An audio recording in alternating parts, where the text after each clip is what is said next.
Hello and welcome to another discussion of Page Burners. We are working our way through the Malazan books by Stephen Erikson and Ian Estelmont. We are currently working our way through Deadhouse Gates, the second book of the Malazan Book of the Fallen by Stephen Erikson. We'll eventually get to an Estelmont book, but probably after Midnight Tides because we're reading them in publication order. My name is Varsha. I run the YouTube channel Reading by the Rainy Mountain, where we post these discussions, which is probably one of the places you're seeing them. And the group that we do these discussions with will go around introducing themselves and also discuss what they are most excited to chat about today. Sorry, Dan, could you start us off? Oh, me? I don't know. I'm never the first person. Yeah, I guess I'm Dan. There's nothing you need to know about me because there's nothing interesting. But I am interested in talking about. I wanted to talk about the governor of the seven cities, which I forget his name now. But I just wanted because he's such a scumbag, and I'm like, I don't understand what his plan is. So I wanted to just ask if I'm missing something about the general Malazan strategy and like how the empire is organized and stuff like that, because it seemed a bit confused. Oh, you mean Pomqual Nom Yeah, the phone call, yeah. Hypest? Okay, yeah, I agree. That's also, you only guess you're Dan. Okay. Let's go. You never Steve. know. If you guess you're Dan, how do you know that there's nothing interesting about I guess there's nothing interesting about me. you? Oh, As far as you know. okay. So I'm Steve from Steve Talks Books and the Page Turn podcast on pageturn.com. And we, this week, sorry, I just woke up from a nap. This week, I think what stood out to me most was in chapter 13, just the anticipation of what happens before a battle. That's always more interesting to me is what happens before and what happens after a battle, not so much what happens during, just the aftermath and just the waiting and checking your equipment and making sure you're ready and are you ever really ready. And just that whole thing was really uncomfortable, but in a good way. So, and I will kick it over to to Mappo's number one fan, aka Carl. Yeah, my name currently today is Mappo's number one fan because, well, it's self-explanatory. But no, I'm Carl from nowhere in particular. You can find my book Truth of Crowns. It's an epic fantasy thing on the internet, and I am most excited to talk about the death of Colt and Bowden because it was just really impactful to me. Hit me really hard. And I'll pass over to Colps Mourner. I'm Colt Mourner. My name is Shannon, and Shannon is me. And I just wanted Dan to know I think he's very interesting. And, Dan, you should be higher on yourself. But the thing Nice. I'm most We're just interested about... getting it with the introductions today. The thing I'm most interested about, there's a lot I want to talk about, but the thing that really most jumped out at me when I was rereading this was the bit with Calor and the Imperial Warren and stuff. That little brief section I thought was just so interesting about an extraordinarily minor character from the first book. It's almost like you were asking that you were Shannon. Like, are you like you're looking for confirmation? Like, I'm Shannon. Like, are you? Shannon. No, that was the me, and then I was staring Dan down because Dan has me as his name. Gotcha. Yeah. You know, one thing about this series, I'm never really sure if I should mourn a character because dead doesn't always mean dead.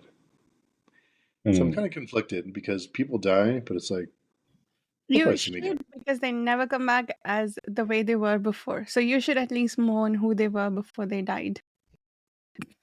Well, that's the same for I guess. everyone. We all change from day to day. Yeah. So, do you mourn your past self? Abruptly. Sometimes I do, guess. yes. I can tell you, And I I'm look at- definitely feeling like I have reborn the worse for wear after St. Patrick's Day yesterday. Yeah. Well, just because we I saw want some people come back in the first book, Steve, doesn't mean that everybody's going to come back. And the people we lost today may not be coming back. Well, when you set the bar, it's kind of like you set the expectations, and it's like, yeah, they'll be back. They're dead, but they'll be fine. They'll come back with a different name. It'll pretty much be the same person. Asphalar, sorry, whatever.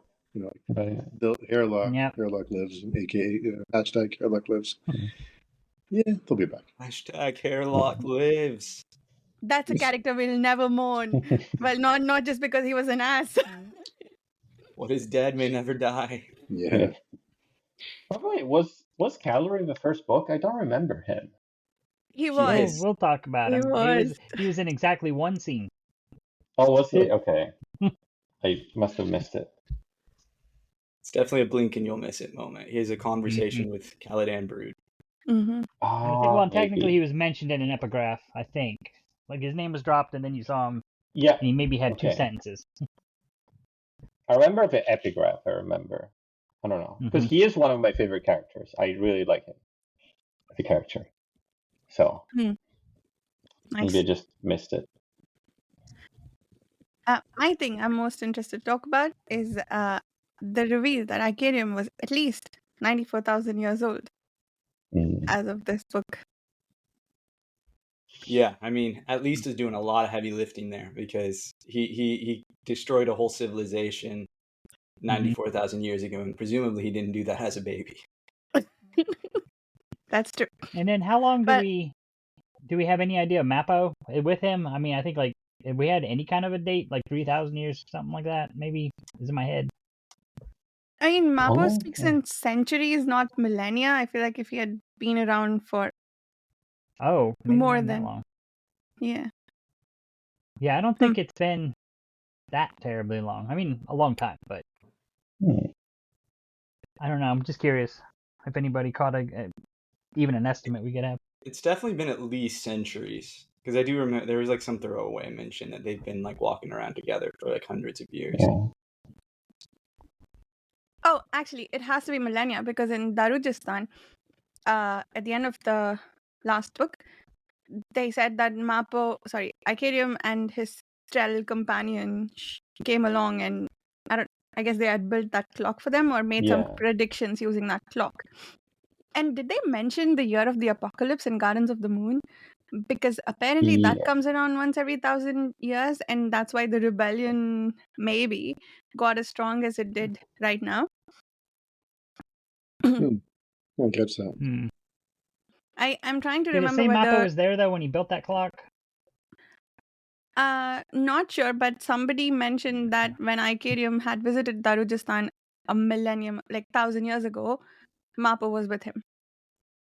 Okay. Oh, Yeah, and they said like that guy who's always with him. So even at that point, he was someone who was known as someone who is Icarium's companion, I guess.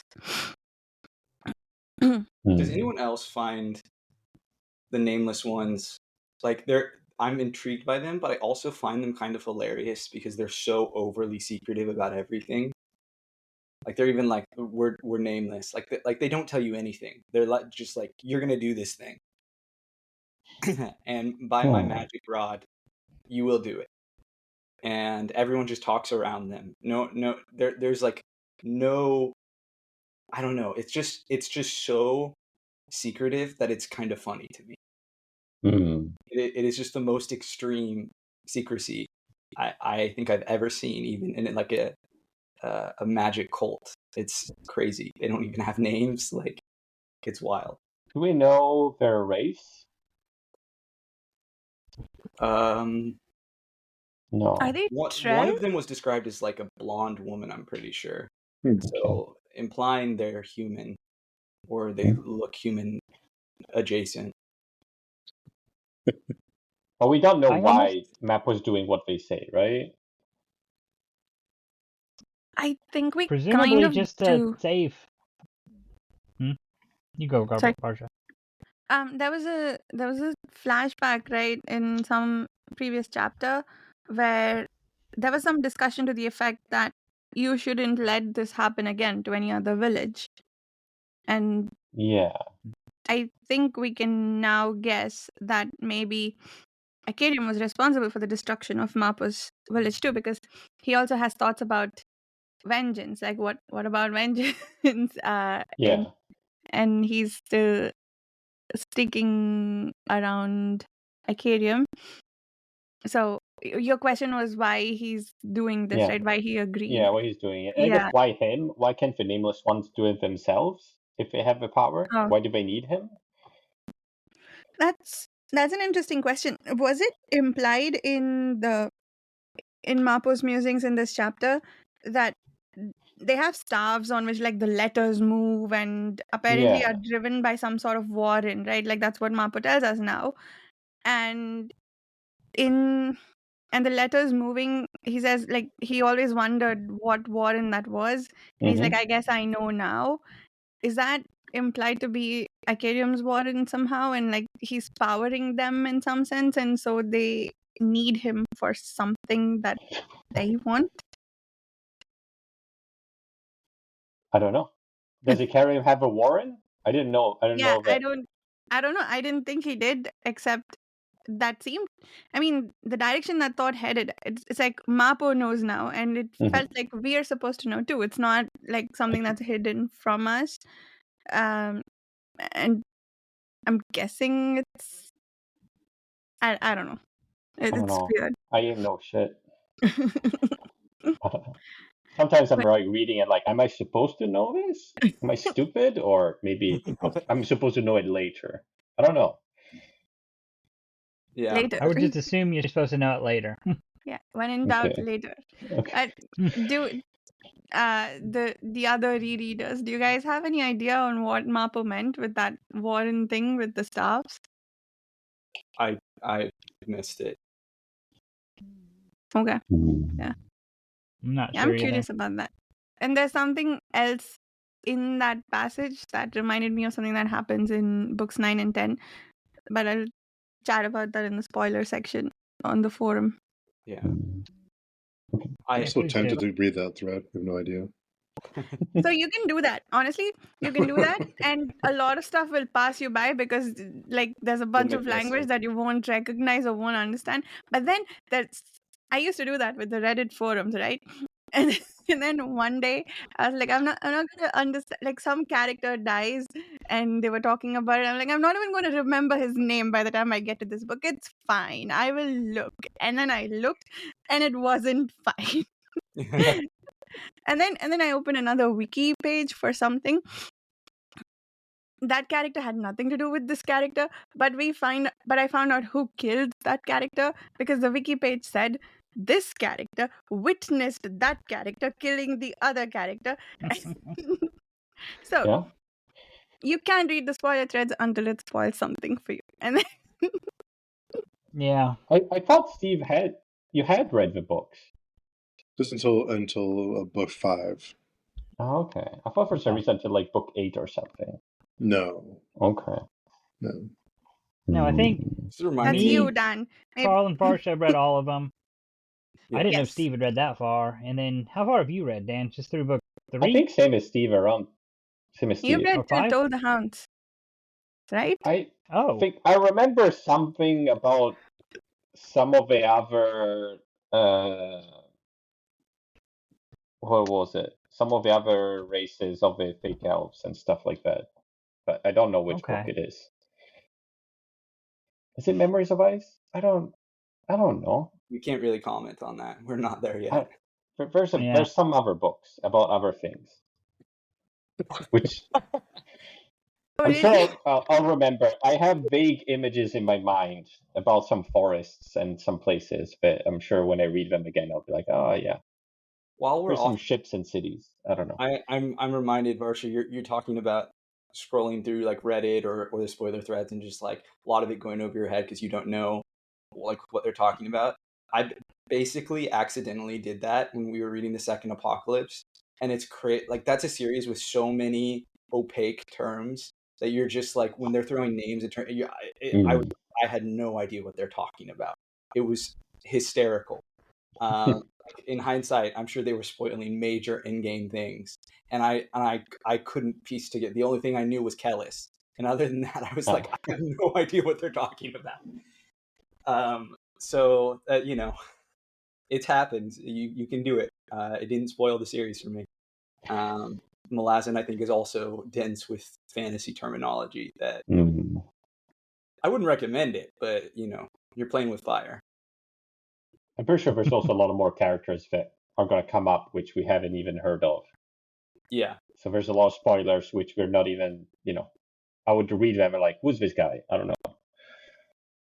At least in the forum spoiler thread, I think we've been largely talking about characters we've already met. So.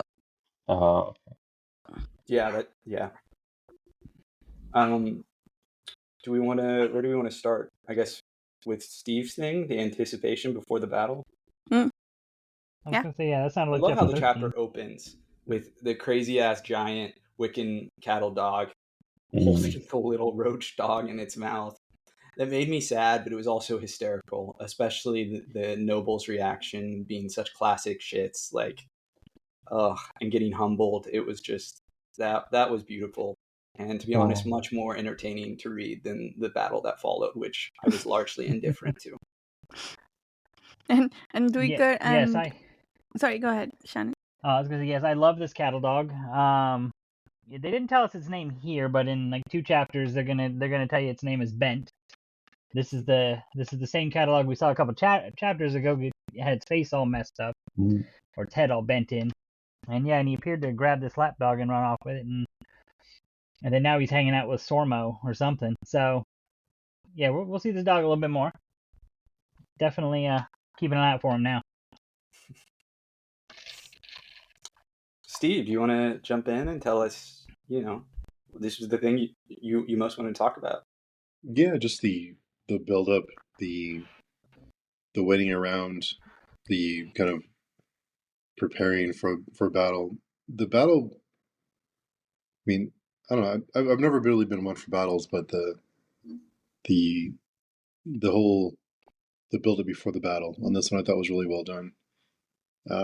But it's kind of a long. I mean, it's pretty much the chapter, right? From we have a couple of things, but like couple of, like, the refugees that die. It's kind of like, okay.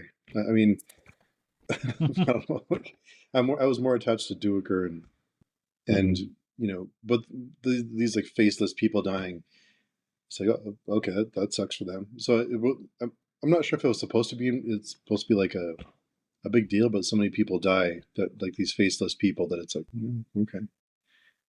It would help. It would be more impactful if we actually had a character among the refugees. Yeah. Like I do think that's something that this book is potentially missing, is that insider perspective, because the refugees really are just a mob to us. Like they're just like a blank slate, and it's sad when we watch like children dying, but like they don't feel like characters. They just feel like, it's easy to dehumanize a group, I guess, when you don't know anyone's names or who they are or what they care about, other than just surviving.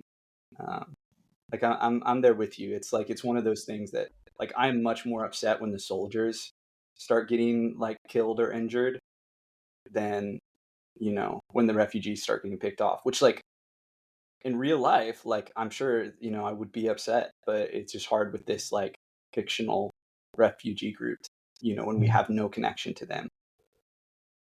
The only connection is the nobles, which are shitheads, right? Exactly. If at least one of them was like nice and was like, oh, I care about the people and these are their problems and like all these things, maybe it would make it more relatable, sort of. Well, and worse than that, Dan. I mean, we do get their servants. I mean, but that's really it. Yeah. We got the nobles, we got the servants, and the nobles treat the servants awful. The servants are now by the end of what we read, they become soldiers. Yeah.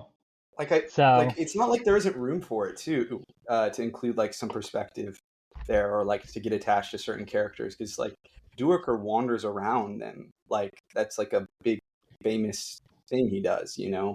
Yeah. He's known around all the refugee camps because he just goes around and kind of mourns with all of them as people die. Yeah. I almost wish the nameless Marine that you know, he hooks up with would have been like a refugee or something. I mean, I get it kind of puts her in the heart of the battle, but to me that would have been more interesting than just like another random Marine. Yeah. Like, we know lots of Marines. Like we have the ones we care about. That's great. And I don't know. It just Yeah. to Maybe me it instead does of feel like a hole in this story. Not in the sense of what? like a plot hole, Yeah. but I do think it would be emotionally richer, and we would feel the stakes of for the refugees much more if we had someone, even just a single character, to latch onto in that group. Yeah. What's the Yeah, I think name of it's the guy that's with Duiker? The lieutenant? What's his name? Corporal List. Keneb. Yeah, List.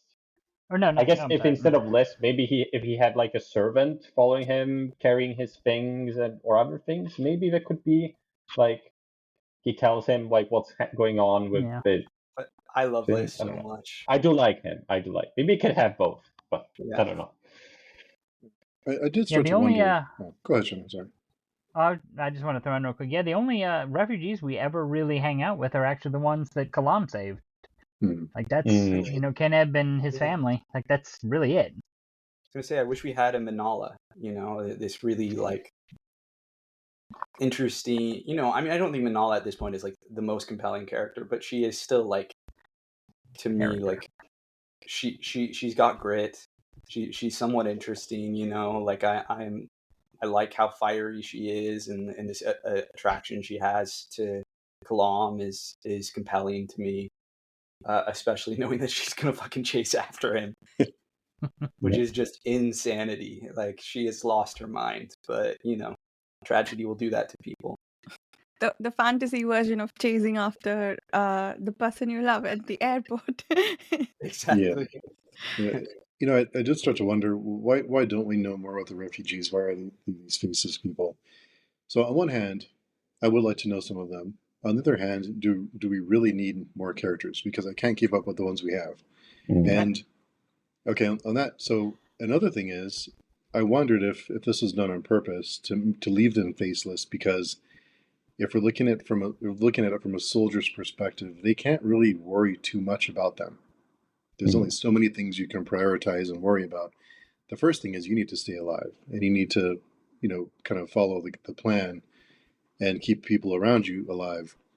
But if you get too attached to them, then you won't really do your job, and you'll end up getting other people killed that are saving you. So I kind of wondered if that was done on purpose to show that they are kind of just sheep, and they're going to die, and you don't get too attached to them. You don't really spend time getting to know them, because if you worry too much about everything else, you'll be dead. You won't survive. Interesting. That's a really interesting reading of it. Very, very insightful. I think you may be right there. I'm certainly interested if you ever get Steven Erikson on here. This is now one I would like to talk to him about, because I'm very curious.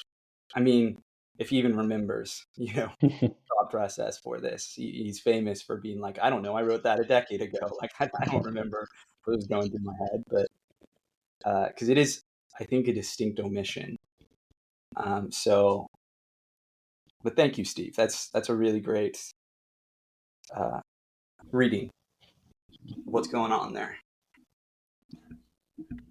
On a similar note, we don't have too many rebel perspectives, right? We may have talked about this before, about how the only rebels we've seen are kind of cruel and horrible. Like, they chased after that girl, and Phila was saving them, saving the girl from the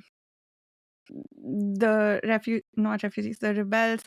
And well, we're unsure yet how to think about Leoman and Toblakai, and we don't really have their perspective. And Heberick seems to think Leoman is sort of only simulating being a fanatic, which is interesting to think about. But so far, I think both for the Empire and maybe for the readers too, the rebellion is not necessarily something that we'd want to even consider rooting for.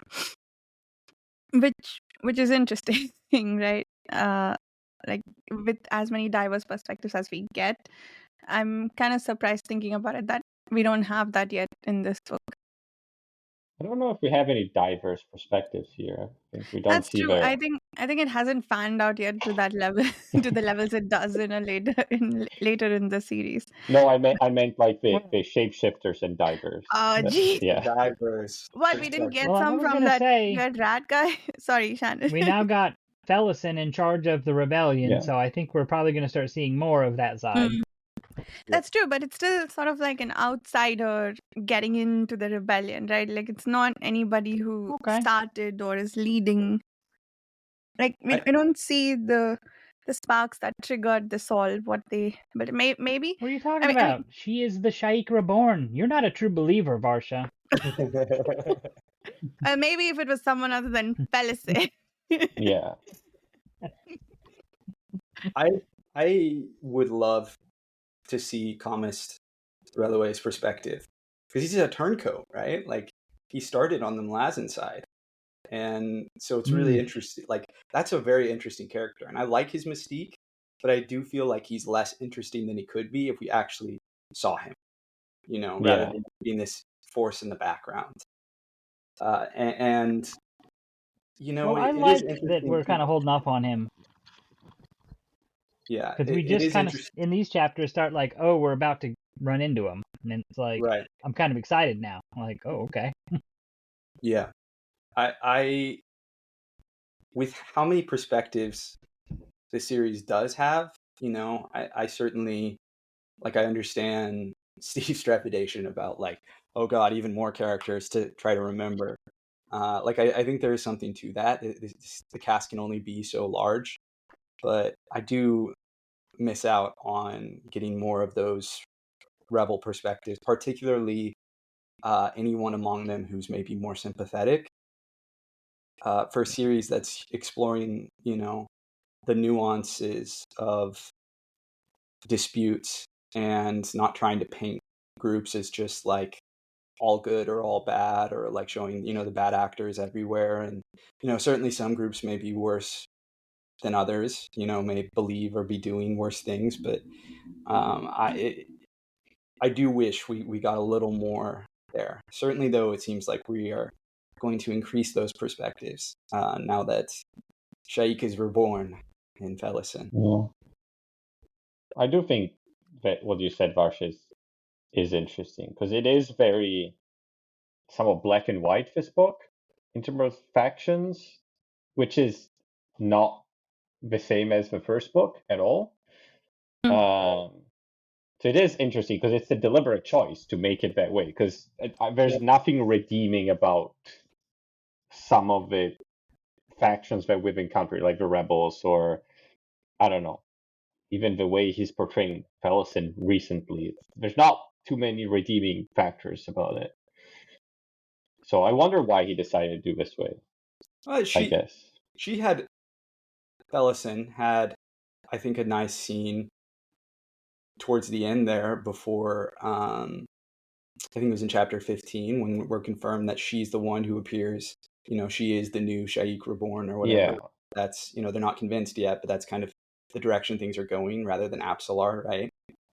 Felisin says, despite how mean she is, like, she won't let Haborak leave, and he's like, why won't you let me leave? Like, you hate me, and it's basically, she admits, to protect him, because she feels bad that she, didn't protect Bowden. Bowden is dead, and so she will do what she can to protect Haborak. Which I was just saying that he could have written her to be more sympathetic. It's a deliberate choice to write her this way. Yes, absolutely. And then ally her with the rebels, I guess. I don't know. Which is interesting. Yeah. So I don't know. Mm-hmm. Yeah, and I don't think later on in the series we get this a lot, and maybe it was just me not keeping track of characters, but it felt like there were a lot of sort of single passage characters who were introduced for the scope of that battle, to tell us what's going on with them in that battle, right? Like he starts to do that a lot. I think maybe after book 6, at least, that's when I started noticing it. So the introduction of additional perspectives wouldn't necessarily quite translate to more characters for us to keep track of, but that might be a style that he's building up to or decided is more appropriate for the later books than now, because like this was just something that's surprising to me, because we always get all the sides in the later books as far as I remember, but Yeah. this one's missing some. Yeah. And it would be very easy to frame it like to show the Malazan as like tyrannical and invaders and sort of that, and make you sort of sympathize with the rebels. So it's like that's why it's interesting to me why he did it this way. I would wonder like to ask him. I would be very interested in asking him why he did it that way, as Yeah. opposed to maybe the standard way we would expect. Hmm. We probably would expect to side with the rebels. Usually, if we think about most media, you side with the weak or the what's it called, under something. I forget Hmm. the name. Yeah. Not with the invader of a colonial power usually. Right. But that said, I think, and this rebellion, I don't think it's quite only rebelling against Lassine. I think it's a rebellion against the empire, which Yeah. Kellenwed had built, because it's been brewing for a while. But given that, at the very least, we can, I think, be somewhat neutral towards the cause of the rebellion, even though we're not happy with some of the, I guess, the executors of the rebellion, so to speak. I mean, the army is fighting. Yeah, okay, we'll get there. But we don't have reason to like Lassine very much, right? Like, one of our characters is out going off to kill her, and we think that she's betrayed the previous emperor, and everybody's unhappy about that. Dujek One Arm has been outlawed. So she's done a lot that we can potentially be angry about. So we can almost just on the border, we can be with like sort of sympathizing with the rebels. I was going to say earlier that at least the army we can be neutral about, but then I realized like they don't. The people in the cities aren't really doing anything to them, I guess. Yeah. So the the chain of dogs that Coltane's leading out of the cities because they're being attacked, like they're essentially attacking civilians, right? That's why he has all those refugees he needs to protect and take with him all the way to Arid now. So yeah, that army is not doing great either in terms of gaining our sympathies. So yeah, I think we can maybe sympathize slightly with the cause of the rebellion, but again, like the number of innocents being hurt in all of this, it's not looking good for them at all. I would say that the Malazans writ large don't come out looking clean, particularly the Red Swords were just as brutal early on as the rebels have been. That is why I like drew the parallel between like both sides are colored red. Like they all have blood on their hands. And on top of that, obviously, then there's just the fact that they're an imperial power colonizing, the Seven Cities region. But the Red Swords are 7 cities, which is interesting. That the worst part of the Malazan that we've been shown is the 7 cities people. You know what I mean? Yeah. Are we meant to think that people in the 7 cities are just assholes in general, or they like killing? I don't know. No, I think there's plenty of assholes from we everywhere have in the other city. people from the area. I guess so, but the way it's shown in this book, I guess. I don't know that I would make that blanket statement, but I see your point. Well, first of all, I want to say Felisin is the queen of the assholes. And she's not from Seven Cities. True. But that. Oh my God, what was I going to say? Something about the Malazan being shown in their leadership perspective. sucks. Yeah. I mean, Coltane is great, but like Pormqual sucks. I mean, let's talk about that. You wanted to talk about that. Yeah. He's bad. He's inept, and is backstabbing them. And then we were introduced early on, if everyone still remembers, Malik Rel, who was very suspicious. You wouldn't trust that guy. Yes. And he, in many ways, seemed to be the real power instead of Pormqual, who kind of just wants to be like rich and party and screw around. He's not a real leader. Yeah. So I don't think they come away looking clean. And certainly Lasine, we have many reasons to hate Lasine at this point, or at the very least to think she's incompetent and sometimes cruel. Hmm. But what do you think is Pormqual's plan?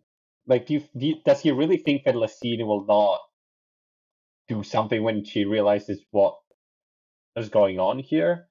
Like, she would never realize that it's all because of his incompetence or negligence, or maybe he's being malicious about it. I'm not sure. It definitely is a scenario where you feel like, someone is going to have to be blamed for how bad this got, and he seems like the obvious choice. So, like, Yeah. if I was him, I would be doing everything in my power to quash the rebellion, as opposed Yes. to being a little baby, hiding out. It is like you're going to take the blame unless he can. I don't know. I guess he, certainly there's a possibility of finding a scapegoat, but we'll see. I mean, he's just heading it out of Eren at this point. He didn't send anybody to help them. They kept waiting for support from him, right? Like that he'd send additional armies, and he's got the whole fleet just docked there. I guess now we know now to be his escort while he escapes out of the city. And yeah, what's unclear to me is if he's just sheerly acting out of cowardice, or if I don't know why I said it like that, cowardice, or if I kind of like it. It's got a certain je ne sais quoi. or if he's got some ulterior motive that we aren't privy to yet. Yeah, I don't know, because I feel at least in my mind, maybe I'm wrong, but Lasine seems to be maybe an asshole or whatever, but she doesn't seem to be stupid. So I feel like she would know be something. I mean, she was the head of the Claw, right? So like spying and information is her domain, I guess. Yeah, actually, yes. Yeah, I mean, I definitely would agree she's not stupid, but she is definitely capable of making stupid mistakes. Like, to me, Yeah. the entire plot with the Jagged Tyrant and Gardens of the Moon is the most harebrained plan. Like, I can't believe that was seriously what they were going with, and it's lucky that it turned out the way that it did. I agree, but I don't think she would be tricked by Pormqual's plan or whatever. You know what I mean? No, yeah. Getting some other scapegoat, right? Yeah. No, okay, I hear you there. So I don't know. I guess I don't even know why she kept him as a governor. I don't know. There's a lot we don't know about how the bureaucracy and the organization is of the Malazan Empire. Well, I think we can intuit. I forget what we've been told because we have been told some stuff about Pormqual. Yeah. But I think this is one of those situations where it's kind of a nepotism sort of situation. Like, he personally or his family were owed like favors, and so he was installed as High Fist. He doesn't come across as someone who like earned this, which is somewhat unusual in the Malazan Empire because they do value meritocracy so much. But I mean, talking about the United States of America, another country that purports to value meritocracy, there's a lot of nepotism in a ton of different industries, and it's just a fact of the world that like it's really hard to get rid of that. The old boys network is old and powerful. And so I that's how I forget if we were led to believe it was kind of a political choice, like if that was actually something they said, or if I am just kind of assuming that and maybe projecting my understanding of Pormqual and kind of my feel for how a lot of these decisions are made into the story. Well, and it said it's not this chapter, it's not until chapter 15, but Duiker is thinking about that, about how Kellenbed brought in that meritocracy versus the nepotism. Right. But he's also thinking about how Lasine hasn't been as successful. with that. So they're falling back on the nepotism, at least it sounded like from Duiker's point of view. Mm. One of Lysine's big flaws to me, and maybe this is not accurate, I don't know, I mean, because she is a very mysterious figure, is that she just seems so much worse at instilling loyalty and creating these bonds, that you really need to have as a leader. Like, Coltane is a fucking god at it, right? Yeah. Like, his people worship at his feet. And, and he's rightfully earned that. And clearly, Kellenvad was good at it. We didn't get to really see how he did it, and it kind of seems strange seeing what he's like a Shadow Throne. But with the way everyone talks about him, clearly he evoked a lot of loyalty from the people working for him, which is just crucial. And Lysine does not seem to have that ability at all. She's ruthless, she does seem intelligent, but she lacks that kind of charisma that wins people over, that like when you're the top dog like that, you really need to have it. Well, and more than that, she's seen as taken over in like assassinating Kellenbed, who had that. So not only does she not have it, she stole the throne from him, is what the viewpoint would be. Right.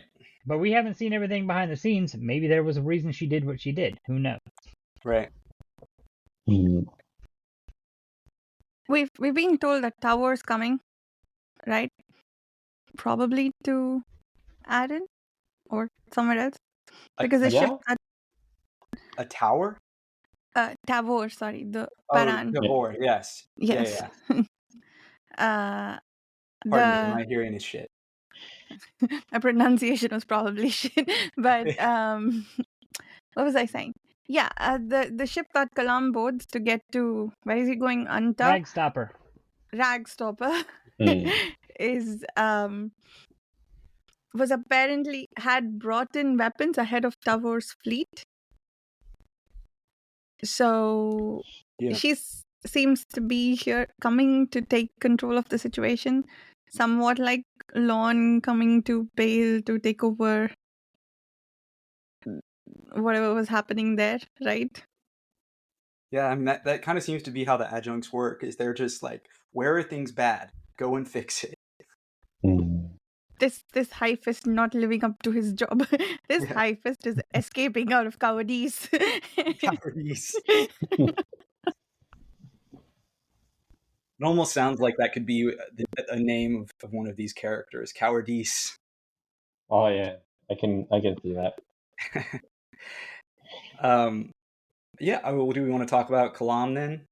Kind of seems like a good transition. Yeah, I was mildly compelled by these parts. Really? I was not crazy about them. They kind of feel like fluff to me. Like obviously on a practical level, they're necessary to get there, and there's the whole explanation for whatever someone set him up and got him, pulled a favor to get him on the ship, and it just all felt very convenient. And I don't know, it kind of just like, when it wasn't boring me, it kind of made me like, is this really like this is how he gets there, like by luck, effectively? It just felt a little wrong to me. That said, I like Minala is following him, and I like kind of how the direction of all of that. I think that's an interesting plot. Yeah. I mean, I like Kalam as a character. Yeah. I just don't think really most of the parts in this book were needed, to be honest, because they're not really integral parts of the story. We could have just had him leave, and then a scene of him delivering the book, and then a scene of him again in Aaron now, without any of the middle, in my opinion. The children wouldn't have happened without that. I mean, we could have had a perspective from just Shadowthrone or something. That's right. True. I don't know that I would have cut as much as maybe you would, Dan, but I do agree that it felt like a lot of his plot lines here are not crucial, and they're not the most compelling parts of the book. I would go as far as to say that Kalam's POV might be my least favorite in this book generally, and there's some really good stuff in it. Like I love the stuff with the children, and there have been, but it just feels like just a reason for some action scenes rather than like, and where he's going. Like the direction of his story is awesome, and I obviously know how it ends, but the idea of going to assassinate the Empress, that's great. But it's just like we're taking the most winding road there, and I'm not sure every step has been as compelling as the concept. I think a part of it might be that every other group we are following has multiple people, so we get to see conversations and character interactions. And Kalam is largely on his own. Even when he's with other people, he's sort of on his own without a lot of interaction or engagement with them. I wonder if that just makes for a slightly less engaging thread to follow, because I sort of agree with you. Like, I wouldn't go so far as to say I'd cut things out, because I know some of the things that happen as part of this become important later, but I do sort of wish we were going back to one of the other threads whenever Kalam shows up. So that is there, and I yeah, I think largely it's because it's just him, and I haven't become interested enough in him as a character to just follow him on his own. But Yeah. everyone else, we have other people. That's a great point. That like I really like Kalam, but I feel like I really like Kalam when he's like a supporting character and not when he's like our POV who we're like really following, Like I really liked his dynamic with Quickben and Gardens of the Moon. I like his relationships with a lot of the characters when he was around the other Marines early in Deadhouse Gates. Like it's great. I think he plays off people really well, but just on his own, he's not as compelling to me. And and I do want to talk about with Kalam was before they get to Aaron, they're walking through that Imperial realm or the Warren, and they come across a palace, and Kalam kind of recognizes some stuff. He sees a symbol that seems to belong to this guy named Kalor. Yeah. And so Kalor is this guy, we just briefly see him in the first book. He's with Kaladin Brood in the those rebels. But this character, here's the quote. It says, "What did the bastard call himself? The High King, Kalor, the High King without a kingdom? Thousands of years old, if the legends speak true, perhaps tens of thousands. He claims to have commanded empires, each making the Malazan Empire no larger than a province. He then claimed to have destroyed them by his own hand, destroyed them utterly. Kalor boasted that he had made worlds lifeless." And then here we are in this Warren, and it appears to be part of one of his kingdoms. And I just thought that was really fascinating, that here's this minor character that we just got this huge lore drop of. Yeah. And it just kind of this is kind of why I like Malazan so much, is that when you're reading it, you don't necessarily see everything, but then as it gets littered to you, it's like there's so much to this world. It's fascinating. And so this one guy that was just kind of this asshole hanging out with Kaladin Brood is apparently, and we get proof of, that he's thousands of years old, has had these empires that are way larger than the Malazan Empire, and he currently has no kingdom, and he's maybe destroyed his own kingdoms. So he's probably a bad guy. Who knows? And then I like this warning he thinks to himself, since the bridge burners are getting ready to team up with Kaladin when they left, he thinks, "Whiskey Jack, Quick Ben, keep your heads low, friends. There's a madman in your midst." So we got a little bit of a warning going in, into the future, that maybe not all of Kaladin Brood's, friends are friends. Yeah. When I was reading this part, I was like, oh, I want to read about them now. Kaladin Brood and all this stuff are happening, right? Yeah. I'm sure we will one day. Well, yeah. One day. A lot of the stuff about the old emperor has been making me like raring to have a go at one of Esselmon's books, but I'm really trying to hold off. But I might just give in and read, and then we'll reread when we get there. Um, And also I mhm. like how this kind of goes also with all the stuff we've been reading in this book with the whole first empire that we're seeing here in the Seven Cities, because here's this guy that's claimed to command empires that's, almost 100,000 years old or something. And it's like, how many first empires are there? Clearly It's more true. than one. And these are just human. I think Calor's human. I don't know. We don't really know.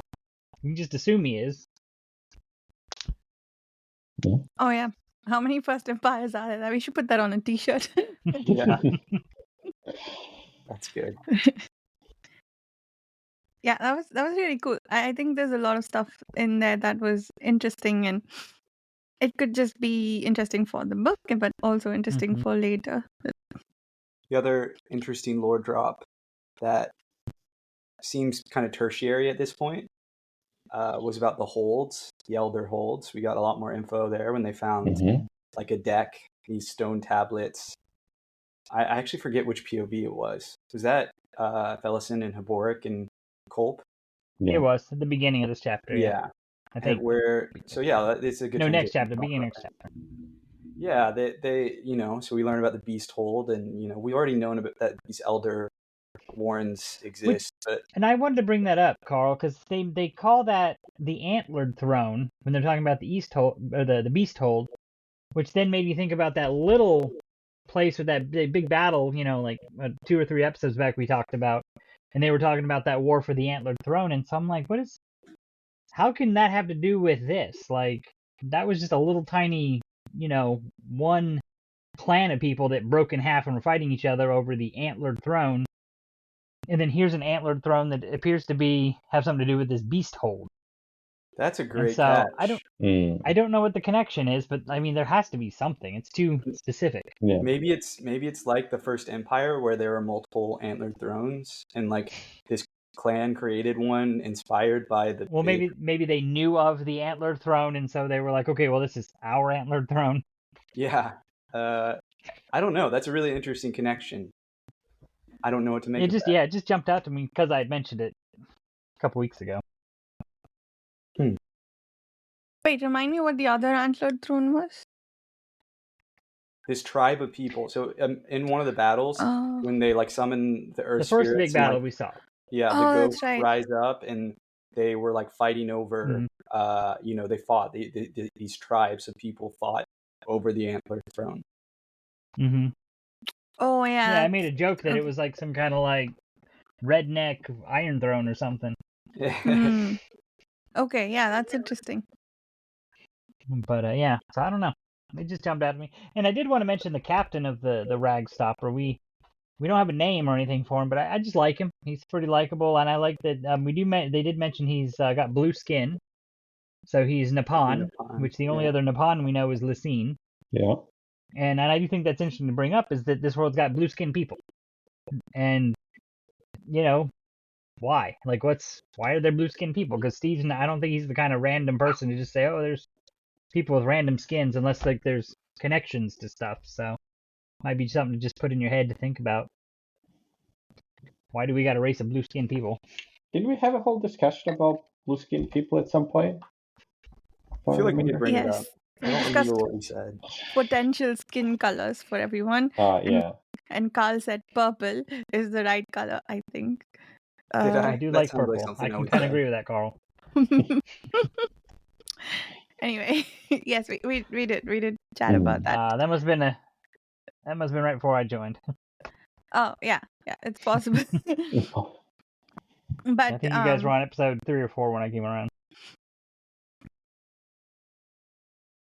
yeah, it's possible that was before you started, but it is interesting still that we have green and blue and a bunch of other Well, colors. but green, they're not humans, I guess.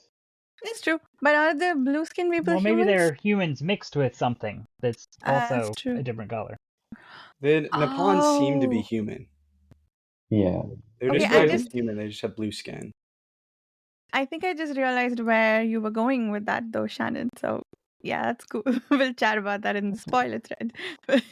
Okay, thank you. That's what I think. But yeah, no, I don't know. I think, yeah, I agree. Well, assuming we're talking about the same thing, but we'll move on. Spoilers. But Felisin, shall we talk all of that stuff? The Yes. tragic death of Colt and Bowden. Yes.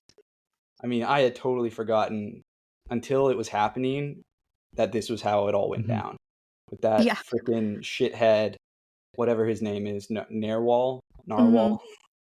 Yeah, something like that. Who turns into all the fucking rats and oh Oh. god. I didn't. That's gotta dude, eaten to death by 1,000 rats. That is, I think, the worst death I've seen yet in this series. Horrible. And What it did you happened think, so Steve? fast. Yes. Mm-hmm. Like, for how I guess great that a was the character mercy. Culp is, like, he really just gets taken out like that. I mean, sometimes this series just, like, holds no punches. It's woof. That was tough. And then Bowden thinking he's fireproof and starting this big fire and then burning to death.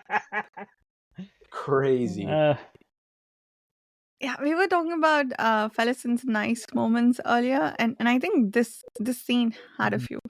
It didn't start well for her because Colt told her to be careful because we don't know what's going on. It's like, yeah, watch me not listen to you, and she gulps down a bunch of drink. Don't get too drunk. Yeah.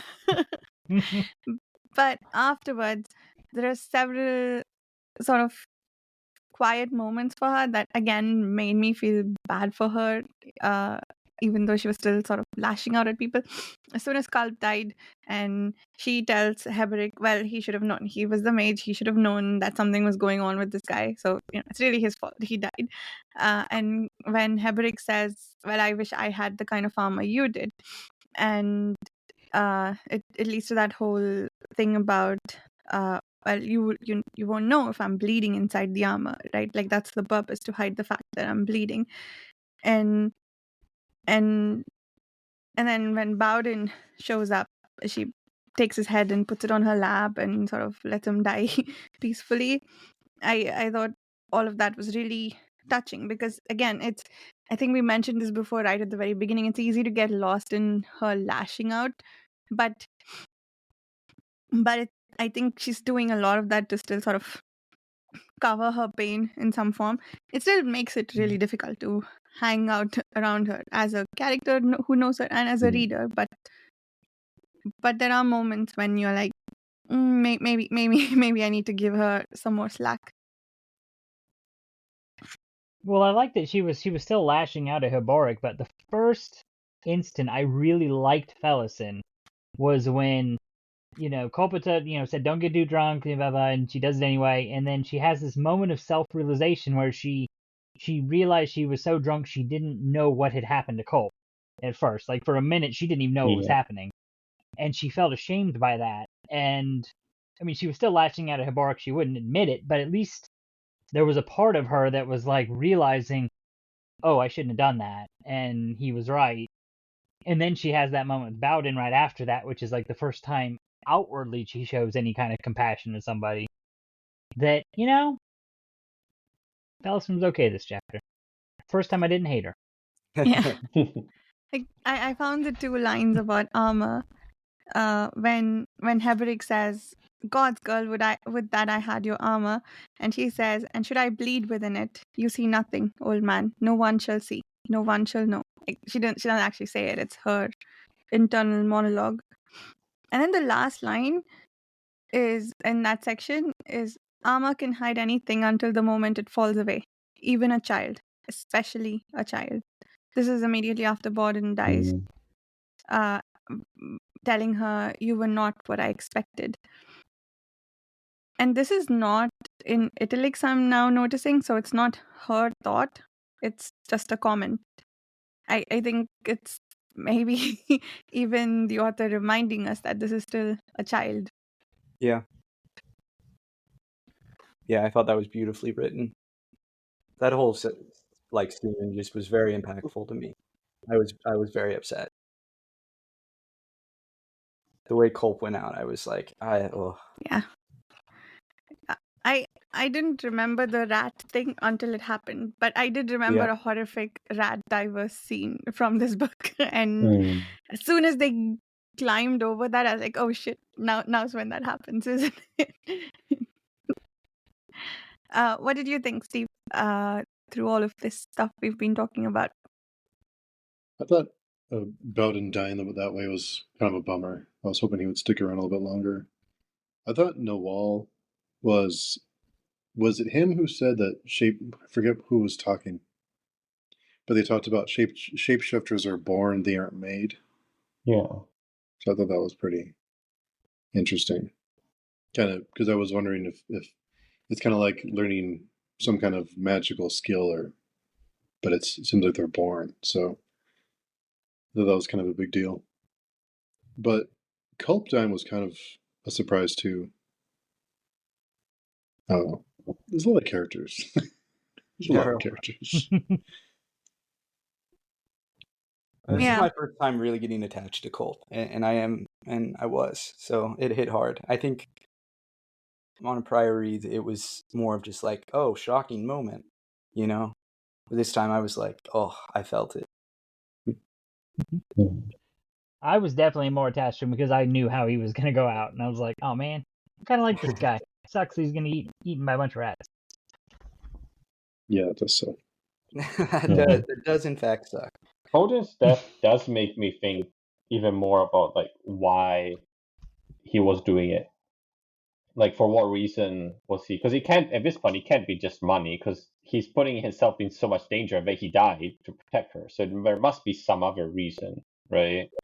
Which makes me very curious about it. I think this is what I was kind of getting to a week or two back about the whole Talon he's still carrying around, and like, Yeah. where did he get that? Why is he doing this? I mean, I think that Bowden, despite being a tremendous asshole and wrong in his approach to so much, he did have honor. I think that there was some kind of honor to him. Like there was I think that was the core of what he was doing. He believed in the Talons. He was a Talon. For whatever reason, he was working with Tavor. We don't really know why, but I think it was his honor, which is why he was doing this. I see. Yeah, that makes sense because his dying thought is that he didn't fulfill, presumably, the task that Tavor gave him. Yeah. So yeah. Yeah, there were a few interesting things about Felisin again in this section. There's so I think it was Fiddler who was thinking about Upsilard that if she's given the opportunity to be Shaik, that she might take it because she has the memory of being possessed by a god, and with that memory, she also probably has the memory of power, which she might want to acquire again by becoming Shaik. And that and we have a moment with Felisin here when she refuses to move right out of that cavern when Culp and Heberic are trying to convince her that they need to go, and she's like, why, there's just water here, we might have food here, like let's just stay here. But they know that they're being chased, so they want to leave. And Felisin says they think it only takes one bite, right, to become a soul taken. So she wants to become a creature that's more powerful than she is, like that. and so it sort of makes sense that she would immediately jump up at the prospect of becoming Shaik. And her ultimate motive right now, I think, is supposedly to take revenge on Lassine and Tavor for what they did to her. But also, it seems maybe not necessarily as like to lord it over people. That's not why she wants power, I would guess, but more that she has more protection, right? Like more of this armor that she's talking about, that maybe this way no one will hurt her.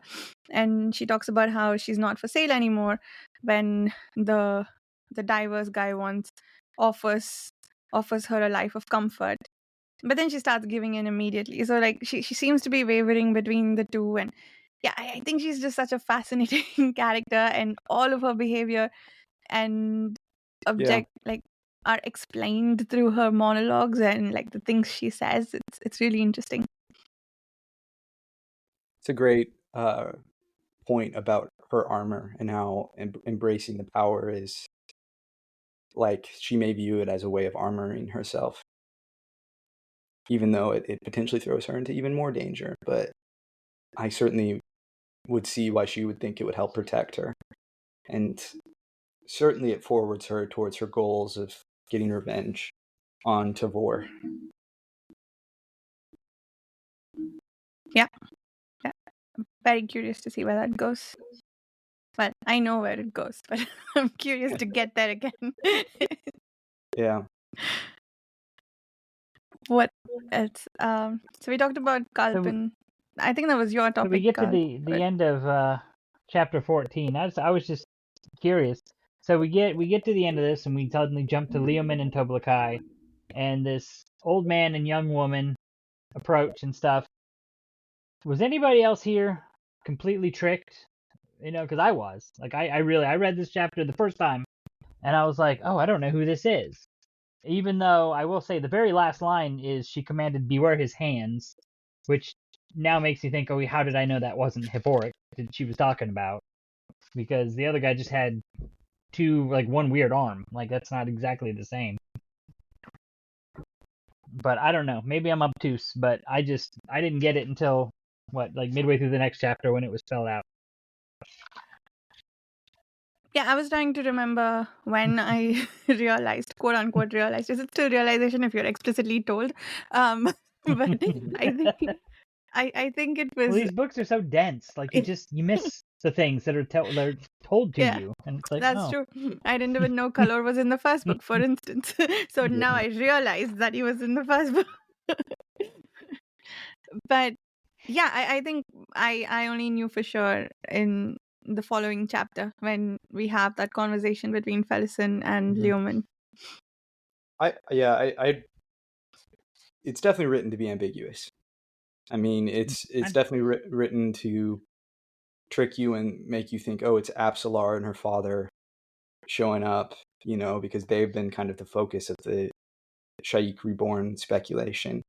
And, the twist is that it's actually Felisin and Hipporic. But, I don't remember how, if on my first read, if I was shocked or not.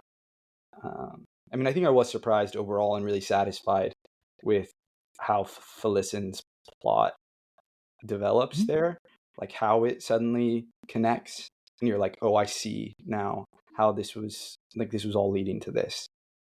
And without spoiling where things go, it's, to me, makes the struggles of that character and that storyline so much more interesting, knowing that it was leading to this. Yeah, I agree with that. And I think at least the first time I didn't even think of Felisin being the person who reached them. So I probably thought Uppsala is just referring to the hands of her father for some reason.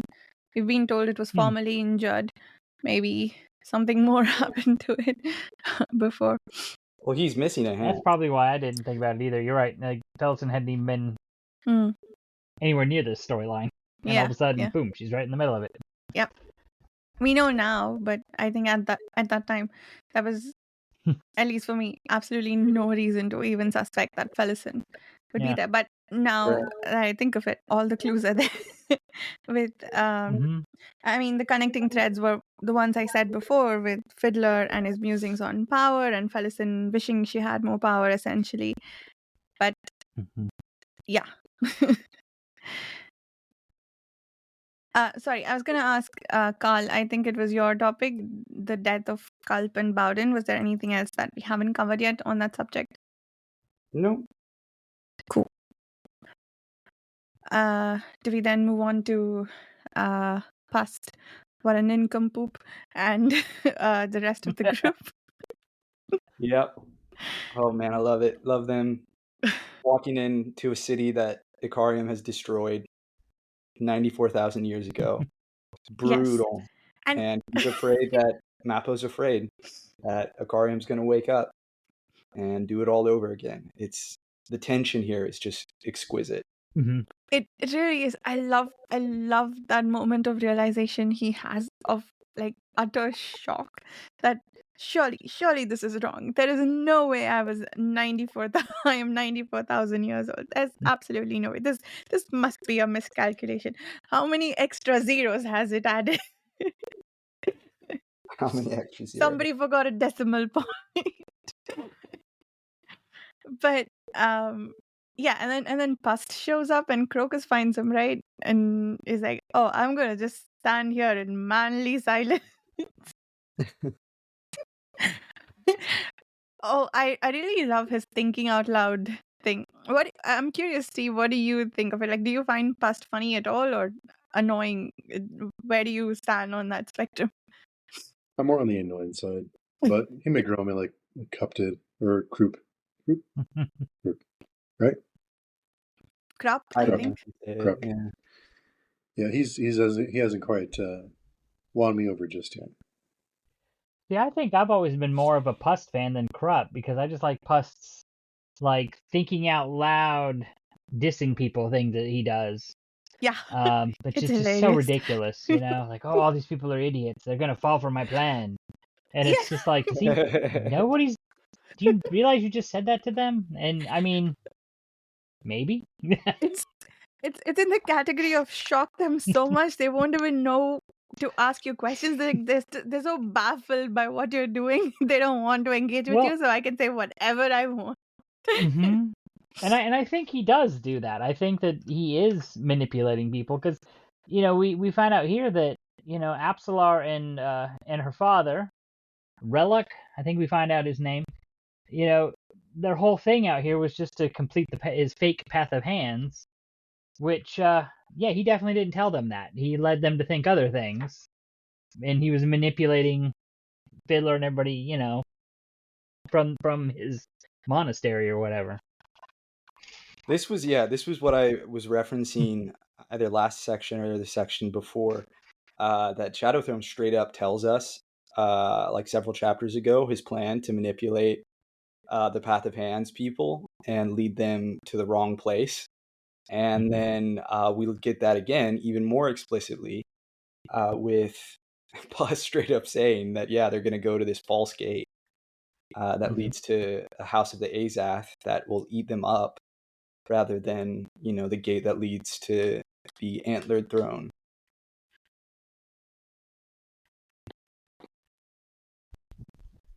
We can't hear you, Dan.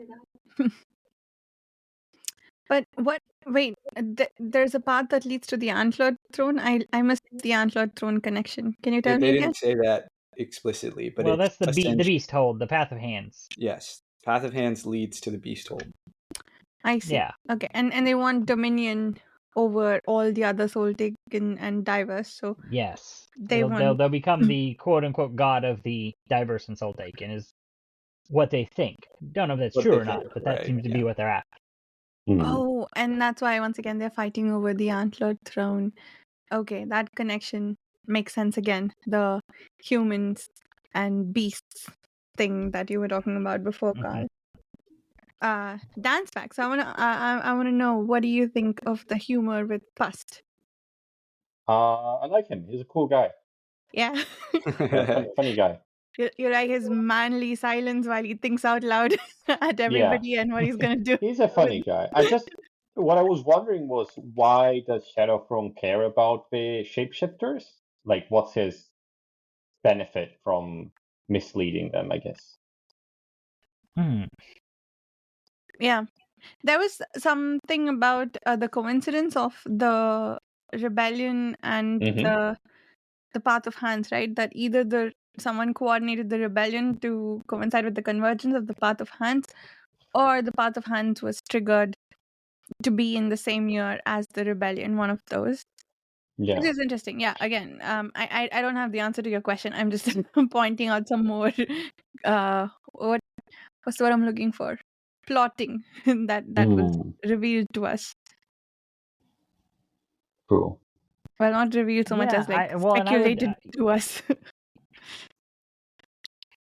I would also point out just as a thing, some of these particularly the diverse, I think we've heard of, or I would say enemies of his. I mean, it sounds like they were pretty awful over in Unta, like where he was the emperor, like especially whatever his name is, the rat. I mean, it said like he was, you know, terrorized them over there for a while. So I mean, he could just be wiping out his old enemies. Maybe. I don't know. But there is isn't there like a whole thing that the shapeshifters have a connection with the Talanimas? And aren't the Talanimas connected to the Emperor somehow? Hmm, I don't know if it means that anything. is a But thing. There is.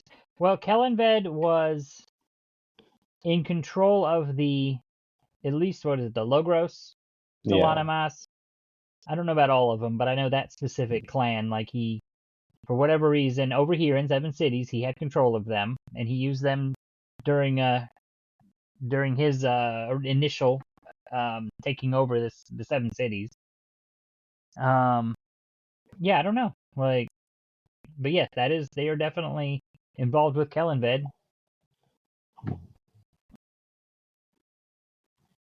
I don't know.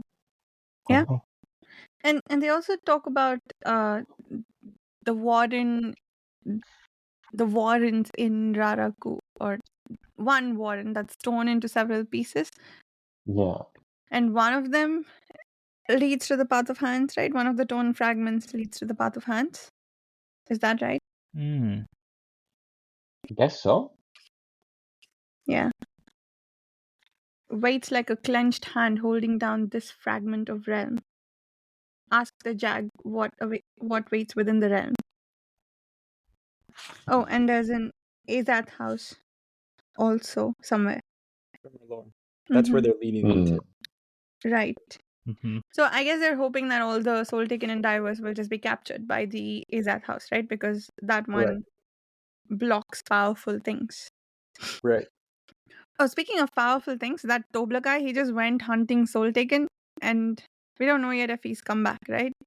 But he's like, I'm gonna go hang out and kill some soul taken and come back.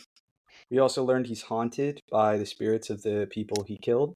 Yes. Yeah. His sword Mhm. is a wooden sword that has spirits inside it. Mm-hmm. Is it like an it Amander's does. Rake sword? Sounds That like has- it, doesn't it? Maybe. Yeah. But I probably, guess there are some similarities, yeah. yeah. Steve, are you gonna say something? I thought you were. Okay. Yeah, that whole Warren thing was interesting. I didn't fully understand what was going on there. I didn't either. I have a question. Steve, do you trust Leomen and Toblikai? No, Why not? not at all. Yeah, would you like to elaborate? I don't think just many people in this book. It feels like everyone. I mean, even like Whiskey Jack, who seems like the kind of character you'd want to hang out with and like have a beer with, and hang like hear his stories. He's not really. I mean, he does a lot of things but you would mostly consider a villain would do, just because that's the role they live in and their situation. So I don't really trust anyone, and no one really seems to be what they appear to be in this series, right? I mean, very few people. Maybe Krupp. Other than that, it's like I trust Krupp. Well, that's hysterical because Krupp is also not what he appears to be. He's the eel, right? Like he has this whole second persona. Well, there you go. Yeah. At least he's funny, I guess. Well, he's funny now. He wasn't at first. Oh, I love Krupp. Yeah. He's grown on me. But no, I don't trust anyone. Everyone has some kind of motive, or kind of something up their sleeve. You don't trust Crooked? No. I'm skeptical of everyone in this series. No one Did you just is say what they appear Crocus? to be. All right. I would definitely not trust him. He's an idiot kid. Yeah, he's done some dumb things. But he was the one who found Pust. He's at least a competent idiot kid now. Okay. I like that he's like taking after Icarium and is like imitating Icarium and the way he yeah, talks. Like that's so funny. That's a great little character moment. that was so adorable. Yeah. Yes.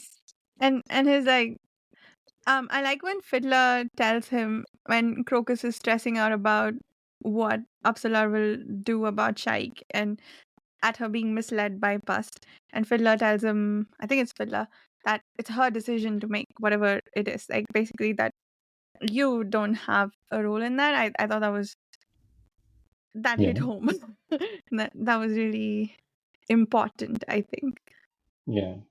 I mean, it is none of his business. It's not like they're That's true. not even for going out or anything. They have no technically. They're just friends. Not So yet, but when she met him again, she gave him a big old hug. Right? Right? Did I read that correctly? I would She yeah, say tried to but kill a him. little more than friends. I mean, I don't know that like I don't think they have the terms like boyfriend and girlfriend, but like I would say they're going out. They like have kissed before, but at this point, have they? I can't yes, I remember. think Have so, they? yeah. I think they yeah, have.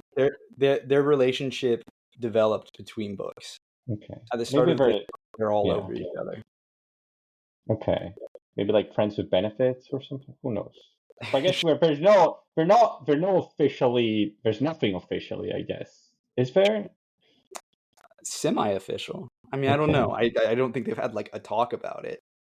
Because at least in this book, they're never like, I don't know, doing anything together. You know what I mean? We've never seen any description of them doing anything together that might make us think that there's too much more to their relationship, I guess. There was You know what I one mean? time. There was one time in, was it Eliton?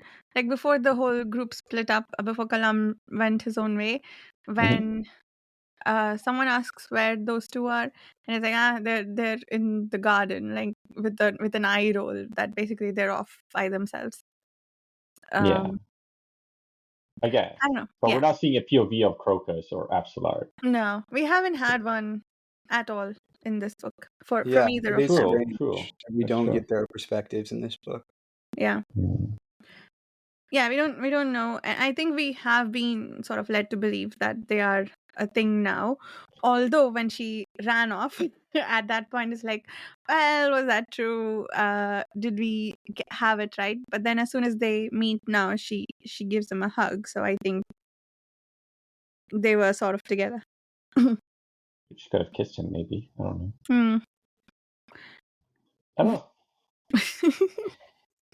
What do you know, Dan? Not much. I was. He doesn't even know for certain that he is Dan. Yeah. Who knows? Who are Who we? knows? But one thing I was wondering, like, if everyone else also had my same like opinion about, because they ask the father, why are you continuing to help Pust and doing this thing, and he's like, oh, I need to pay my debts because they saved my life. I guess Shadowfront saved my life, and then I think. What is it? They tell him, but they were the one that killed everyone else. So is that actually saving your life? And he was like, oh no, it's still a debt. I'm like, is it really? I don't know. Would you guys think like him too? Seems like a weird reasoning to me. I'm sorry, can you repeat your question? Like, because he thinks he's in debt to Shadowthrone for saving his life, even though Shadowthrone was the one that killed everyone else. So he just sort of spared him, and that's why he thinks he owes them. Right. Which is a bit weird logic in my mind. My reading of it is that there is some sort of magical connection that way. That, like, it's like they talk about a life for a life. Like that's come up multiple times. It came up with Perrin, and it comes up here as well. And that he was supposed to die, but he didn't, even though the person who was supposed to kill him is the one who saved him. I mean, it is convoluted. I don't really get it either. It is strange. But I would just say that he's dealing with a god that could kill him at any point, so he's just going to shrug and say, okay, I'll go along with this because I don't want to die. Yeah, I can understand that, but I wouldn't be grateful to, I wouldn't feel like I. But you might say that out loud if you think he could hear. I guess so. Fair enough. One of the most like quietly horrible things done in the series. Like it really is kind of skipped over after we're like through it. That just sticking the hounds on like innocent people and at the start of Gardens of the Moon, like that's crazy. Why? To what end? It's what are you like? I get he wanted to kill the soldiers, and like fighting the soldiers is one thing, but like all the innocents, I don't understand it. I don't know what he was playing at there. I think I thought witnesses they or were covering something. up that they were taking Absalom. Oh yeah. That Or would they were cover up. covering up, but it was targeted towards the soldiers. I think they were just trying to make it feel that it was just like, oh, something happened here that killed everyone, not specifically the soldiers. I think. It's just Not like that they there was logic. immediately. Well, not that we're justifying it, but there was a cold logic to it. I just feel like it's not going to stay a mystery. People are going to know who did this. They find out very quickly that like mages are able to like sense other mages. They can sense the magic, so someone would be able to be like, oh, shadow hounds were here, and which is basically what happens. Yeah. And like it to me just was not a very well thought out. Like I understand his logic, but to me, like it makes way less sense than like his plan with the path of hands. Like that to me, I like follow what's going on there. He haven't spelled out his motivation yet, but like that I can see it with the massacre at the start of book one. I'm like, I don't like. I get he wanted Absalar and to have Cotillion possess her and use her to kill Lysine, but it just I don't Yeah. like. I feel like there are better ways of doing that. It feels like needlessly barbaric and convoluted. I feel like I had this exact same argument when we read it the first time that you're saying now. So I do agree with you. But I don't know. Because the thing is, we don't get many perspectives from the people making or the forces making all these plans and convoluted decisions, right? So we Right. don't get any of these gods' perspectives really, or their reasoning why all these powerful characters are doing what they're doing. Most of the time, we're like the bridge burner and stuff like that, which are dealing with the consequence of the thing. So it seems somewhat arbitrary sometimes because we're not privy to those parts of the story, I guess. Right? Yeah. This is another thing I maybe want to ask Steven Erikson about. Like, what the hell was going on there? Like, are we If we're missing talking something? about Kellenbed, though, I would just say, I would point out that this is a guy who started out on Malaz Island and, built up an army, built up an empire, and then left that to go become a god. How Yeah. much does he really care about other people? Like, we're making big assumptions, I think, to think that he's not anything but completely self-obsessed with himself and godhood. I think that there's a That could be difference. why he's trying to take out all these diverse and soul takens, just so there won't be any other gods on the street. Maybe. Right. I mean, I think there's a difference between him being like a narcissist and like also being like comfortable just like wiping people out for very little reason.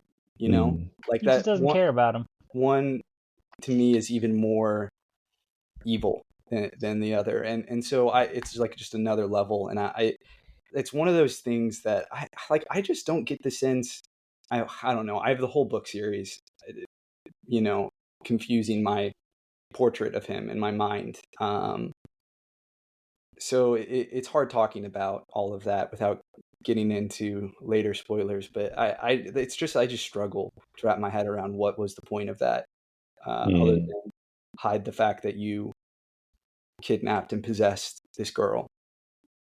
Well, what I hear is we'll have some good discussions in the future about Yeah. how does this make sense with what he's done in the past. Right. So I don't think he did that to take possession of Uppsala, right? Like that was just sort of something that happened in the process. But Yeah, it did seem like they stumbled across her. Like Mhm. she wasn't the point.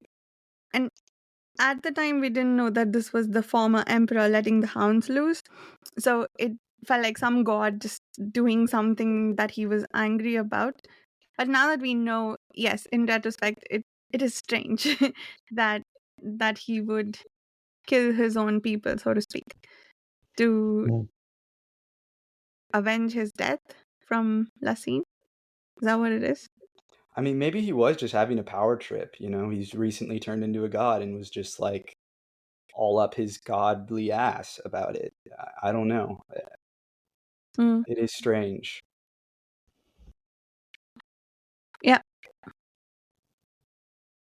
Yeah, no, I agree. It is strange, and it is something that I tried to wrap my head around once we knew that it was Kellenwood. But the purpose wasn't to hide the possession of Upsalar. I think that may or may not have happened. He Right. just happened to be there. Mm. Cool. Back to Deadhouse Gates. Do we want to do quotes, or is there something we haven't talked about? I'm thinking. I don't know. I guess we'll find more things as we try to get through quotes. If we missed anything, I feel like we covered most of what happens. So Let me see if I have any quotes. I have some. going because Dan is apparently not a Please. quote Ah. guy. Please, Steve. I made it to quotes tonight. Yes, you did. Nice. I'm a big boy. Were we quick, or did you manage to stay up longer? No, I think it was a little Okay. faster tonight. All right, Just- Steve, give us your quotes. I have two, and I don't have chapters written down. I believe this is from chapter 13. Oh no, 12? I don't know. Anyway, why do the survivors remain anonymous, as if cursed, while the dead are revered? Why do we cling to what we lose while ignore what we still hold? That is a good one. And the second one, show me a mortal who is not pursued, and I'll show you a corpse. Every hunter is hunted. Every mind who knows itself has stalkers. We drive and are driven. The unknown pursues the ignorant. The truth assails every scholar well enough to know his own ignorance, for that is the meaning of unknown truths. Nice. That's the Heberic, raving Heberic quote. I'm just happy I made it to quotes. Yes.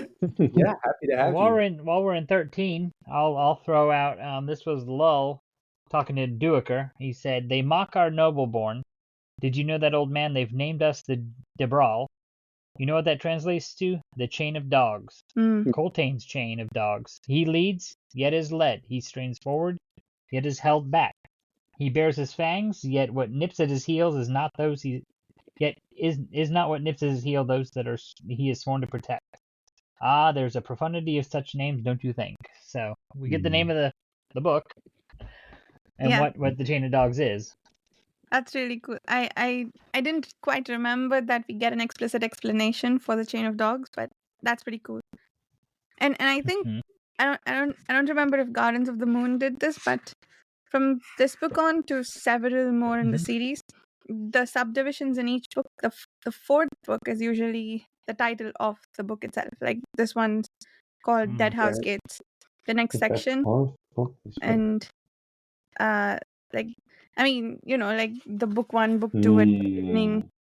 Fourth Yeah. one is Yeah, Deadhouse the last Gates. book is always the name of the book, right? Yeah. Didn't realize Yeah. that. And then until the Chain of God, because that one's Yeah, the different. crippled god that I think he divides that one very different. Yeah. The crippled god. Yeah, that one's divided kind of differently.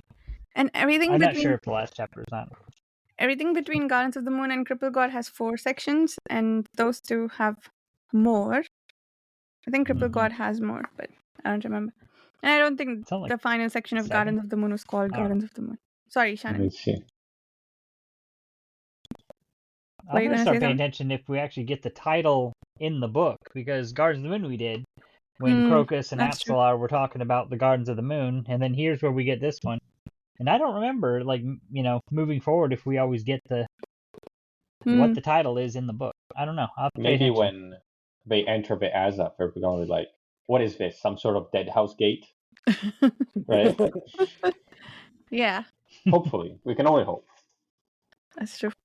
So my quote But and I is for is the epigraph for chapter 15. A god walking mortal earth trails blood. Sayings of the fool. I just love it. It's a haunting image, and it definitely rings true for this series. Whenever the gods play with mortals, people die. Yeah. it does remind me of that I completely forgot that Fenrir is in the world. Like, what happened to that whole thing? He's just there, and then we kind of forgot about it. Like the whole. I assume it's gonna come up in some other books or later in this book, but I had completely forgotten about it. But it's a big thing that happens, right? Yeah. But he actually hasn't done Mhm. anything yet. Mm-mm. Yeah, no, But, it hasn't, as far as we know. yeah. My And then quote. Sorry, go also, ahead, Shannon. oh, I was gonna say, add more quotes. My other quote, another quote was chapter 14. This was that quote, or what I mentioned earlier with Felisin. Mm-hmm. It was the moment I liked Felisin, where it says, "Cold gripped Felisin. He's dead, oh gods, he's dead, devoured, and I watched, drunk and uncaring, noticing nothing. One thing at a time, Culp's dead. She bit back a sob, and then it kind of keeps going. But like, there you go. Like Yeah. Felisin was nice for once. Yeah. Felisin had some good moments this chapter. My I quote feel like, let me look real quick. is Will you some. do a quote? No, I think I got another one for 15. Okay. Some ales grow on you, some grow in you. Kalam and the guy who Hmm. arranges the boat for him. I like that one. That guy And was funny. yeah, that guy was funny. Chapter 14, the epigraph. The goddess drew breath and all was still. Mm-hmm. Yeah. Hmm. I loved that. I loved that, especially because of the whirlwind that's been raging for the last few chapters. And as soon as, I think when when Felisin comes out, or they head, at what point does it stop? When she meets Leoman, is it? That's when the whirlwind stops and they're waiting to see if Mhm. she's Shaik reborn, or if she can take on that mantle. Mm-hmm. I mean, she's not. Here's one I really liked in chapter 15. Mhm. So we didn't really talk about it, but there was that bit where Nether and Nil had to sacrifice the horse Oh yeah. that left their hands permanently black and just left them all like sobbing afterwards and all this stuff. And so Duiker has this quote I really liked where it says, "The Wiccans know the gift of power is never free. They know enough not to envy the chosen among them, for power is never a game, nor are glittering standards raised to glory and wealth. They disguise nothing in trappings, and so all see what they'd rather not, that power is cruel, hard as iron and bone, and it thrives on destruction." Mm-hmm. And that's, I think, what we have seen with definitely the Wiccan sorcerers through this is Right. because Sormo is like aging, he's like withering away.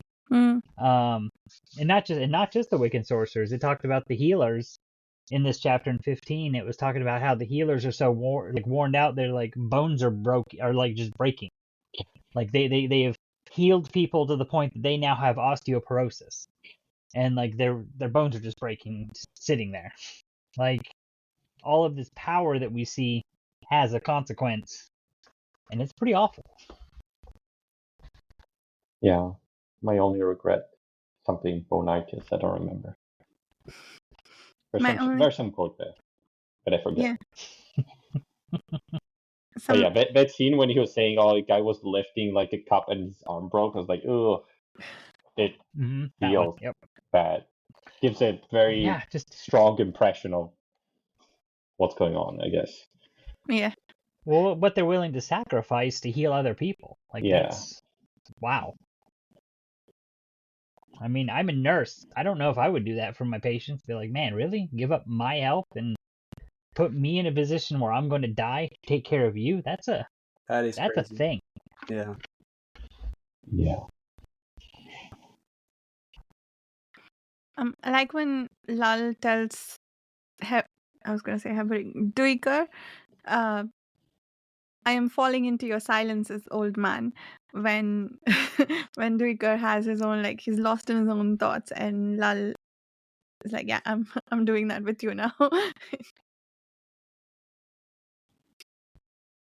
Yeah. And the last quote I had was also from 15. It's from when the nobles come to Coltane and everybody with all that gold, and they're like, we want to buy back our servants because we're tired of wiping our own butts.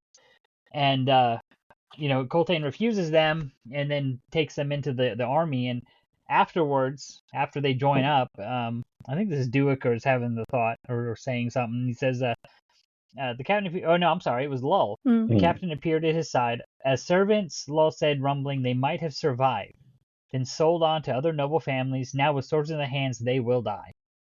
Can you hear this silence, Duiker? Do you know what this signifies? I imagine you do all too well. So they could have, they could have gone back to being slaves and lived, but they were choosing to pick up the sword and die. Yeah. And I think that was that quote hit me harder, I think, than almost any other in that chapter. Damned if you do, damned if you don't. Yeah. Yeah, this was another very rich section with, I think chapter 13 had several that I liked, but I can't seem to find them. But you covered quite a few good ones, Shannon. But any others before we wrap up? Okay, then thank you everybody for listening, and we'll see you next week with the next 3 chapters, which will be, how far did we get today? 15. So 16, 17, 18 for next week. Bye. Mhm. Yeah.